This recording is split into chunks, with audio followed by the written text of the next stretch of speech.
നമുക്ക് അലീനയുടെ മനുഷ്യങ്ങളുടെ നാളത്തെ നല്ലൊരു കഥ കേട്ടാലോ? അതിനു മുമ്പായി ആദ്യമായി കാണുന്നവരുണ്ടെങ്കിൽ ചാനൽ ഇഷ്ടപ്പെട്ട ഒന്ന് സബ്സ്ക്രൈബ് ചെയ്യാൻ മറക്കരുത്. വീഡിയോ ഇഷ്ടപ്പെടുവാണെങ്കിൽ ലൈക്ക് ചെയ്യാനും നിങ്ങളുടെ വിലയേറിയ അഭിപ്രായങ്ങളൊക്കെ രേഖപ്പെടുത്താനും മറക്കരുതേ. അങ്ങനെ നാളത്തെ കഥയും നമ്മൾ കാണുന്ന വൈജയന്തി വീട് വിട്ട് ഇറങ്ങി പോവാണ്. വൈജയന്തിക്ക് ഒരു നിമിഷം പോലും അവിടെ നിൽക്കാൻ തോന്നിയില്ല. കാരണം ബാലേന്ദ്രന്റെ വാക്കുകളാണ് വൈജയന്തി ആ വീട്ടിൽ നിന്ന് ഇറങ്ങി പോകാനായിട്ട് പ്രേരിപ്പിച്ചത്. താനിനി അവിടെ നിന്നിട്ട് കാര്യമില്ല, തനിക്കൊരു വിലയില്ല എന്നറിയാവുന്നതുകൊണ്ടാണ് വൈജയന്തി പോകുന്ന സമയത്ത് വൈജയന്തിയുടെ മനസ്സിൽ നൂറ് കാര്യങ്ങൾ ഇങ്ങനെ വരുവാണ്. താൻ ബാലേന്ദ്രനെ കല്യാണം കഴിച്ചത് മുതൽ എല്ലാവരും നിർബന്ധിച്ചാണ് തനിക്ക് ഈ കല്യാണം വേണ്ടെന്ന് പറഞ്ഞ, എന്നിട്ട് തൻ്റെ വീട്ടുകാരുടെ നിർബന്ധത്തിന് താൻ വഴങ്ങി ഒടുവിൽ ബാലേന്ദ്രനുമായിട്ടുള്ള കല്യാണം നടന്നു. പക്ഷെ ഇന്ന് വരെ ബാലേന്ദ്രൻ ഇങ്ങനെ ഒരു തെറ്റുമെന്ന് ഞാൻ പ്രതീക്ഷിച്ചില്ല. എന്നിട്ടോ അവളെ അവിടെ നിന്ന് പറഞ്ഞു വിടാൻ പറഞ്ഞു കഴിഞ്ഞപ്പോൾ ബാലേന്ദ്രൻ പറഞ്ഞത്, ഒരു കാരണവശാലും അവളെ ഞാൻ അവിടെ നിന്ന് പറഞ്ഞു വിടത്തില്ല, അവളെ ഈ വീട്ടിൽ നിന്ന് ഞാൻ പറഞ്ഞു വിടത്തില്ല വൈജയ്. ഇനി വേണമെങ്കിൽ നിനക്ക് ഇവിടെ നിൽക്കാൻ ബുദ്ധിമുട്ടുണ്ടെങ്കിൽ നീ ഇവിടുന്ന് പോയിക്കോളാനായിട്ട്. അപ്പം തനിക്ക് അത്രയും വിലയുള്ളൂ. അയാളുടെ 3 കുഞ്ഞുങ്ങളുടെ അമ്മയെ താന്. എന്നിട്ടോ അയാൾക്കിപ്പോൾ തന്നെ വേണ്ട പോലും. ഇന്നലെ കയറി വന്ന അവളെ മതി, അതും അവിഹിത സന്ധ്യതയെ മാത്രം മതിയെന്ന്. ഓ, തന്നെ കൊണ്ടുള്ള ആവശ്യങ്ങളൊക്കെ കഴിഞ്ഞല്ലോ, ഇനിയിപ്പം തന്നെ കൊണ്ട് വലിയ പ്രയോജനമൊന്നുമില്ലെന്ന് അയാൾക്ക് തോന്നിക്കാണും. അതുകൊണ്ടായിരിക്കും. അത് മാത്രമല്ല, ഇനി നീ ഇവിടെ ഉണ്ടെങ്കിലും ഒരു കാര്യം ഞാൻ പറയാം. പഴയതുപോലെ അലീനയെ കുറ്റപ്പെടുത്താനോ അവളെ ചോദ്യം ചെയ്യാനോ അല്ലെങ്കിൽ അവളെ ഇവിടെ നിന്ന് ഇറക്കി വിടാനോ നീ ശ്രമിച്ചിട്ടുണ്ടെങ്കിൽ ഞാൻ വെറുതെ ഇരിക്കില്ല വൈജയ്. പിന്നെ നീ ഇവിടെ നിന്ന് ഇറങ്ങിപ്പോയാലും ഞാൻ എൻ്റെ മോളെ പറഞ്ഞു വിടാൻ ഉദ്ദേശിക്കുന്നില്ല എന്ന്. അപ്പം തനിക്ക് അവിടെ ഒരു വിലയില്ലാത്തത് താൻ എന്തിനു നിൽക്കണം? അതൊക്കെ ഓർത്ത് കഴിഞ്ഞപ്പോൾ വൈജയ്ക്ക് സമനില തെറ്റുന്ന പോലെ തോന്നി. വൈജയന്തിക്കാണെങ്കിൽ എങ്ങനെയെങ്കിലും ഒരു പണി കൊടുക്കണം, അത് അലീനയ്ക്കും കൊടുക്കണം എന്നൊരു ചിന്തയായിരുന്നു ഉണ്ടായിരുന്നത്. അവളെ അവിടെ നിന്ന് ഇറക്കി വിടണം എത്രയും പെട്ടെന്ന്. അതിന് വേണ്ടുന്ന എന്തെങ്കിലും ഒരു വഴി കണ്ടെത്തണം. കൊല്ലപ്പള്ളി വീട്ടിലേക്ക് ചെല്ലട്ടെ, അവിടെ ചെന്നിട്ട് ബാക്കി കാര്യങ്ങളൊക്കെ തീരുമാനിക്കാം എന്നൊരു ചിന്തയായിരുന്നു. അവൾ ആ വീട്ടിലുള്ളിടത്തോളം കാലം താൻ ആ വീട്ടിലേക്ക് ഇനി കയറി പോകാൻ പോകുന്നില്ല. ബാലേന്ദ്രൻ ഇപ്പം അവളെ മതി, തന്നെ വേണ്ട. അല്ല, എന്തിനാ അങ്ങനെ തനിക്കൊരു ജീവിതം? അതിൻ്റെ ആവശ്യമൊന്നുമില്ല. ഒന്നുമില്ലെങ്കിലും തനിക്ക് ജോലിയുണ്ട്, നന്നായിട്ട് ജീവിക്കാനായിട്ട് അറിയാം. ഇപ്പം അയാളുടെ വരുമാനത്തിൽ കഴിയേണ്ട കാര്യമൊന്നുമില്ല. പിന്നെ മക്കളുടെ കാര്യത്തിലും ചില തീരുമാനങ്ങളൊക്കെ എടുക്കുന്നുണ്ട്. അവളെ അവിടുന്ന് പുകച്ച് പുറത്തി അടിച്ചിട്ട് വൈജയന്തി തിരികെ പോകുന്നുള്ളൂ.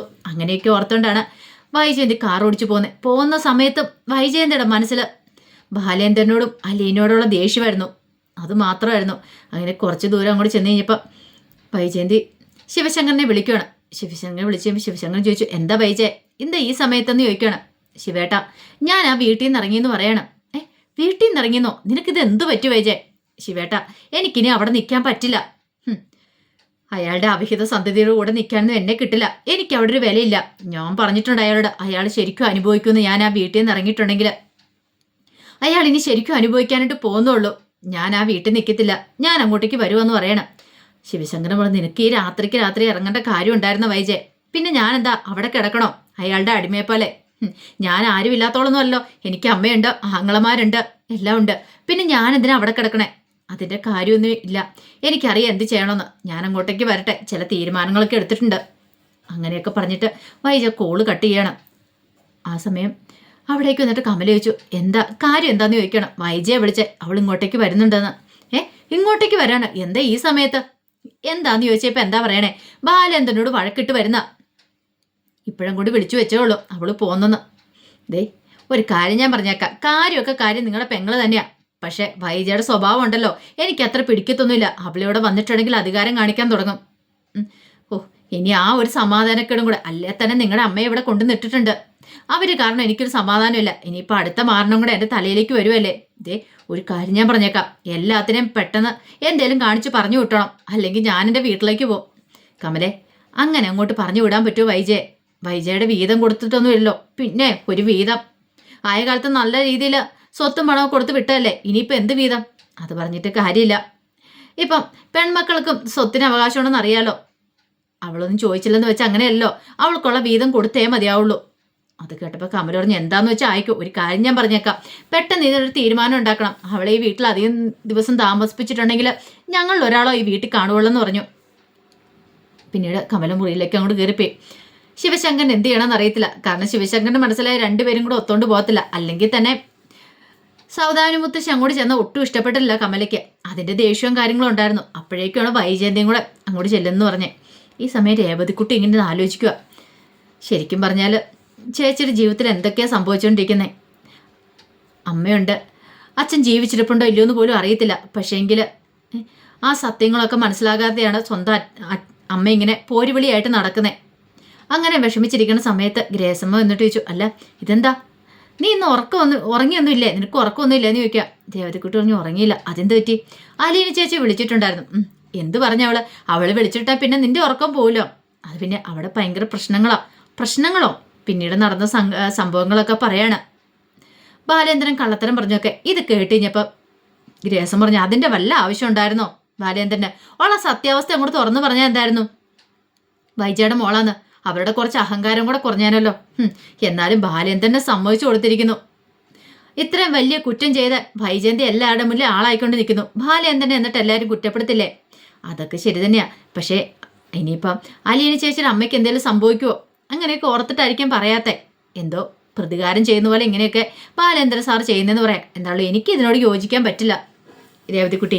കാരണം എന്താന്ന് വെച്ചാൽ ബാലേന്ദ്രന്റെ സത്യം തുറന്നു പറയായിരുന്നു. പിന്നെ എന്താന്ന് വെച്ചാൽ അവർ ചെയ്യട്ടെ വൈജയന്തി, വെറുതെ എന്തിനാ വൈജയുടെ വായിലിരിക്കുന്നു, പിന്നെ വൈജയുടെ വീട്ടുകാരുടെ വായിലിരിക്കുന്നതൊക്കെ ബാലേന്ദ്രൻ കേൾക്കണേ. ഇത്രയും വലിയ തെറ്റ് ചെയ്തിട്ട് അവൾക്ക് വല്ല കുലുക്കമുണ്ടോ?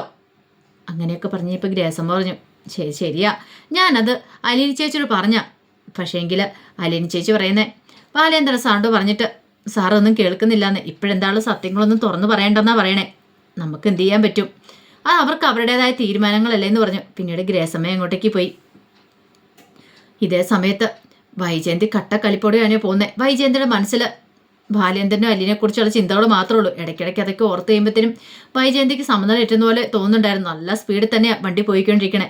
പക്ഷെ വീട്ടിൽ ആരോട്ട് അറിഞ്ഞിട്ടും ഉണ്ടായിരുന്നില്ല. അലീനെ ഒന്ന് പതുക്കെ കിടന്ന് മയങ്ങണ സമയത്ത് അലീന ചില സ്വപ്നങ്ങളൊക്കെ കാണുവാണ്. തന്നെ നശിപ്പിക്കാനായിട്ട് രോഹിത് അങ്ങോട്ടേക്ക് വരുന്നത്. ആ സമയം അലീന എൻ്റെ അടുത്തേക്ക് നീ വരില്ലെന്നും പറഞ്ഞുകൊണ്ട് ഇങ്ങനെ അവനെ ഭീഷണിപ്പെടുത്തുന്നുണ്ട്. പക്ഷെ അവനൊന്നും കേൾക്കുന്നില്ല. അലീനയുടെ അടുത്തേക്ക് വരുവാണ്. പെട്ടെന്ന് അലീനെ നോക്കിക്കഴിഞ്ഞപ്പോഴത്തേനും രക്ഷപ്പെടാൻ നോക്കിക്കഴിഞ്ഞപ്പോൾ അവിടെ ഒരു കുപ്പി കിടപ്പുണ്ടായിരുന്നു. അതെടുത്ത് പൊട്ടിച്ചിട്ട് ദേ എൻ്റെ അടുത്തേക്ക് വന്ന് നിന്നെ കുത്തുമെന്ന് പറഞ്ഞ് നിൽക്കുക. പെട്ടെന്ന് അലീനെ കണ്ണു തുറന്ന് ചുറ്റും നോക്കി. അലീനയ്ക്ക് വല്ലാത്ത എന്തോ ഒരു ബുദ്ധിമുട്ട് തോന്നുവാണ്. എന്തോ ഒരു വല്ലാത്തൊരു ബുദ്ധിമുട്ട്.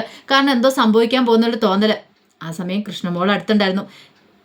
അലീന ചാടി എഴുന്നേറ്റ് കഴിഞ്ഞപ്പോഴത്തേനും കൃഷ്ണമോള് പതൊക്കെ കണ്ടുകൊന്ന് എഴുന്നേറ്റിച്ചു. എന്താ ചേച്ചി എന്ത് പറ്റിയെന്ന് ചോദിക്കുക. എന്തോ ഞാനൊരു സ്വപ്നം കണ്ടു, എനിക്കൊന്നും ഉറക്കം വന്നില്ല എന്ന് പറയാം. പിന്നെ അതെ വെറുതെ കണ്ടതായിരിക്കും. അല്ല എന്താ ഈ സ്വപ്നം കണ്ടേ?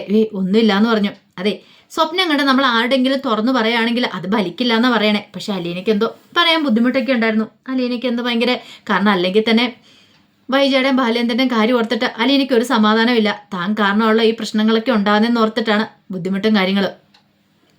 കൃഷ്ണമോളി എറിഞ്ഞു, ചേച്ചി വേണ്ടാത്ത കാര്യങ്ങളൊക്കെ ഓർത്ത് കിടന്നിട്ടാ ഇങ്ങനെ വേണ്ടാത്ത സ്വപ്നങ്ങളൊന്നും കാണുന്നേ. ചേച്ചി ഒന്നും ഓർക്കണ്ട. ഇനിയിപ്പോൾ എന്തൊക്കെ ഒന്നറിഞ്ഞു അച്ഛൻ ഇവിടുന്ന് ചേച്ചിയെ പറഞ്ഞു വിടാനൊന്നും പോകുന്നില്ല. ചേച്ചി ധൈര്യമായിട്ടിരിക്കുക അങ്ങനെയൊക്കെ പറഞ്ഞു. പിന്നീട് കൃഷ്ണമോളും അലീനയും കൂടെ അങ്ങോട്ട് കിടന്നു. ഈ സമയത്ത് സമനില തെറ്റിയവളെ പോലെയാണ് വൈജ വാഹനം ഓടിച്ചുകൊണ്ട് പോകുന്നത്, കാർ ഓടിച്ചുകൊണ്ട് പോകുന്നത്. കുറച്ച് ദൂരം അങ്ങോട്ട് ചെന്ന് കഴിഞ്ഞപ്പോഴത്തേനും വൈജയ്ക്ക് നിയന്ത്രണം നഷ്ടപ്പെട്ടു. കാറിൻ്റെ സ്പീഡ് കൂട്ടി കഴിഞ്ഞപ്പോഴത്തേനും ആക്സിലറേറ്ററിൽ അങ്ങനെ അമർത്തി വിടുവല്ലായിരുന്നോ. ബ്രേക്ക് ചവിട്ടാനൊന്നും പറ്റിയില്ല.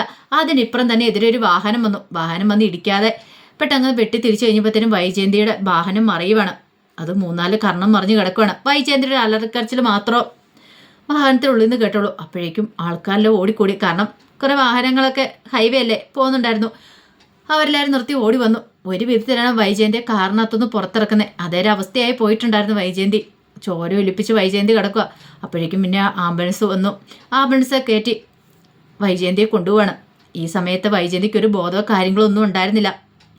കാരണം വൈജയന്തിയുടെ മനസ്സിൽ ബാലേന്ദ്രനോടുള്ള ദേഷ്യമാണ്. ആ ദേഷ്യത്തിൽ വണ്ടി ഓടിച്ചാണ് ഇങ്ങനെ ആക്സിഡൻറ്റും കാര്യങ്ങളൊക്കെ ഉണ്ടാകുന്നത്.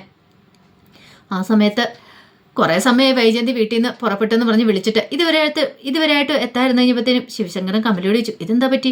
വൈജി ഇതുവരായിട്ടും വരാത്തേന്ന് ഓർത്തിട്ട് വൈജയന്തിയുടെ ഫോണിലേക്ക് വിളിക്കുകയാണ്. വിളിച്ചിട്ടോട്ട് കിട്ടുന്നുമില്ല. ഇതെന്താ പറ്റി? ഫോണിൽ വിളിച്ചിട്ട് കിട്ടുന്നില്ലോ എന്നൊക്കെ പറയണം.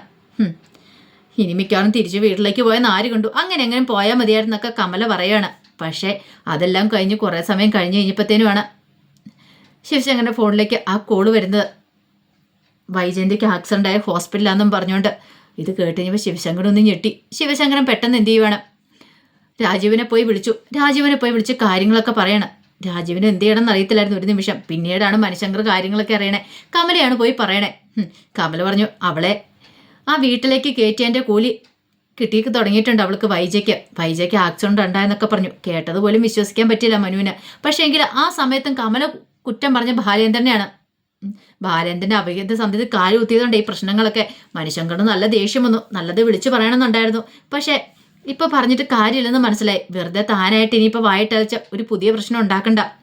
ആദ്യം ആന്റിക്ക് സംഭവിച്ച എന്താണെന്ന് അറിയണമല്ലോ എന്നൊരു ചിന്തയായിരുന്നു മനുഷ്യങ്കറിന്റെ മനസ്സിൽ. അതേസമയം കേട്ട പാതി കേൾക്കാത്ത പാതി ഹോസ്പിറ്റലിലേക്ക് ഓടുവാണ്. ശിവശങ്കരനും അതുപോലെ തന്നെ രാജീവനും കൂടിയിട്ട്. പിന്നീടാണ് ബാലേന്ദ്രനേക്ക് ഈ കാര്യങ്ങൾ അറിയുന്നത്. ആക്സിഡന്റ് ഉണ്ടായെന്നുള്ള കാര്യങ്ങളൊക്കെ. എന്ത് ചെയ്യണമെന്ന് പോലും ബാലേന്ദ്രൻ ഒരു നിമിഷം മനസ്സിലായില്ല. എത്രയൊക്കെയാന്ന് പറഞ്ഞാലും ആക്സിഡന്റ് ഉണ്ടായെന്ന് കേട്ടുകഴിഞ്ഞപ്പോഴത്തേനും വല്ലാത്തൊരു ടെൻഷനായി. എന്തേലും അവിടെ സംഭവിച്ചു കാണുമെന്നൊരു പേടി. ഇതൊക്കെ കൃഷ്ണമോള് പറഞ്ഞു. മണിശങ്കറാണ് വിളിച്ചിട്ട് കൃഷ്ണമോളോട് കാര്യങ്ങളൊക്കെ പറയണേ. ഫോണെടുത്ത് കൃഷ്ണമോളായിരുന്നു. അങ്ങനെ കൃഷ്ണമോൾ അറിഞ്ഞു കഴിഞ്ഞപ്പോഴത്തേനും കൃഷ്ണമോൾക്ക് ഭയങ്കര ടെൻഷനായിപ്പോയി. അമ്മയ്ക്ക് ആക്സിഡന്റ് ആയെന്ന് അറിഞ്ഞപ്പോഴത്തേനും കൃഷ്ണമോള് കരയാൻ തുടങ്ങി. അലീനെ ഒരു വിധത്തിൽ ആശ്വസിപ്പിക്കുകയാണ്. അലീനയ്ക്കും എന്ത് ചെയ്യണമെന്ന് അറിയത്തില്ല. അതേ സമയത്ത് വൈജയന്തിയെ ബോധമില്ലാതെ ഹോസ്പിറ്റലിലേക്ക് കൊണ്ടുപോയി നേരെ ICUയിലേക്ക് കയറ്റുവാണ്. ആ സമയത്തും ബോധമൊന്നും വന്നിട്ടുണ്ടായിരുന്നില്ല. മൊത്തം ഇങ്ങനെ ചോരയും മുങ്ങി കുളിച്ച് കിടക്കുവാണ് വൈജയന്തി. കുറച്ച് സമയം കഴിഞ്ഞപ്പോഴത്തേനും ശിവശങ്കരനും രാജീവനും ഹോസ്പിറ്റലിലേക്ക് ഓടിപ്പാഞ്ഞു വരുവാണ്. അങ്ങനെ വന്നു കഴിഞ്ഞാൽ റിസപ്ഷനിൽ ചോദിച്ചു കഴിഞ്ഞപ്പം പറഞ്ഞു ICUവിലാണ്, ക്രിട്ടിക്കൽ സ്റ്റേജ് ആണെന്നൊക്കെ അറിയുവാണ്. എന്ത് ചെയ്യണം എന്നറിയത്തില്ലാതെ അവരിയ്ക്കുക. പിന്നീടാണ് സൗദാമിനി മുത്തശ്ശി ഈ കാര്യങ്ങളൊക്കെ അറിയണേ. മുത്തശ്ശി നെഞ്ചത്തടിച്ച് നിലവിളിക്കുന്നുണ്ട്. എൻ്റെ ഭഗവാനെ, എൻ്റെ മോൾക്കൊരു ആപത്ത് സംഭവിക്കല്ലേ. പാപം, അവളുടെ മനസ്സുരുകിയായിരിക്കും അവൾ പോന്നിരിക്കുന്നത്. അതുകൊണ്ട് അവൾക്ക് ഈ ആപത്തൊക്കെ സംഭവിച്ചിരിക്കുന്നത്. അവളൊരു തെറ്റും ചെയ്തിട്ടില്ല എന്നൊക്കെ പറഞ്ഞുകൊണ്ട് കുറേ നേർച്ചകളും വഴിപാടുകളൊക്കെ നടത്തുവാണ്. അപ്പം അതേപോലെ തന്നെ പ്രാർത്ഥനയിലാണ് അലീനയും. തൻ്റെ അമ്മയ്ക്ക് ഒരു ആപത്തും വരില്ലെന്നും പറഞ്ഞുകൊണ്ട്. അമ്മയ്ക്ക് എന്തെങ്കിലും ആപത്ത് സംഭവിച്ചാലോ പിന്നെ എല്ലാവരും തന്നെയായിരിക്കും കുറ്റപ്പെടുത്തുന്നത് എന്നൊരു ചിന്തയായിരുന്നു അലീനയുടെ മനസ്സിൽ. അതുമാത്രമല്ല, താൻ വന്നുകൊണ്ടാണ് ഈ പ്രശ്നങ്ങളൊക്കെ ഉണ്ടായെന്ന്. അലീന പിന്നീട് ബാലേന്ദ്രൻ്റെ അടുത്തേക്ക് ചെല്ലുന്നുണ്ട്. ബാലേന്ദ്രൻ ഒന്നും മിണ്ടാതിരിക്കുകയാണ്. അലീനയ്ക്കും ബാലേന്ദ്രനോട് എന്ത് പറയണം എങ്ങനെ പറയണം എന്നറിയത്തില്ലാത്തൊരവസ്ഥയായിരുന്നു. അപ്പം അതിൻ്റെ വിശേഷങ്ങളൊക്കെ നമ്മൾ കാണാൻ പോകുന്നത്. ആ വിശേഷങ്ങൾക്കായി നമുക്ക് എല്ലാവർക്കും കാത്തിരിക്കാം കേട്ടോ. അപ്പോൾ എന്താണെങ്കിലും നാളെ വൈകുന്നേരം അതിൻ്റെ ബാക്കി വിശേഷമായിട്ട് വരാം കേട്ടോ. അപ്പം നമുക്കറിയാം ഇനിയിപ്പം ഉറപ്പായിട്ടും വൈജയന്തി ജീവിതത്തിലേക്ക് മടങ്ങി വരിക തന്നെ ചെയ്യും. വൈജയന്തി എല്ലാം മരിക്കാനൊന്നും പോകുന്നില്ല, ജീവിതത്തിലേക്ക് മടങ്ങി വരിക തന്നെ ചെയ്യും. അപ്പോൾ അതിൻ്റെ വിശേഷങ്ങളൊക്കെ നമ്മൾ കാണാൻ പോകുന്നത്. പെട്ടെന്ന് അങ്ങനെ എന്താണെങ്കിലും ഇത്രയും വലിയ ആക്സിഡൻ്റൊക്കെ സംഭവിച്ചല്ലേ, പെട്ടെന്ന് ജീവിതത്തിലേക്ക് മടങ്ങി വരാൻ ബുദ്ധിമുട്ട് ഉണ്ടായിരിക്കും. കുറേ പ്രശ്നങ്ങളും കാര്യങ്ങളൊക്കെ വൈജയന്തിക്കുണ്ട്. ആ സമയത്ത് നോക്കാനായിട്ട് അലീന മാത്രമാണുള്ളത്. തൻ്റെ അമ്മയെ നോക്കാനായിട്ട് അലീനയ്ക്കൊരു അവസരം കൂടെ കിട്ടിയിരിക്കുകയാണ്. അപ്പോൾ അതിൻ്റെ വിശേഷങ്ങൾക്കായി നമുക്ക് എല്ലാവർക്കും കാത്തിരിക്കാം. ഒരിക്കൽ കൂടി എല്ലാവർക്കും ശുഭരാത്രി നേർന്നുകൊണ്ട് നിർത്തുന്നു.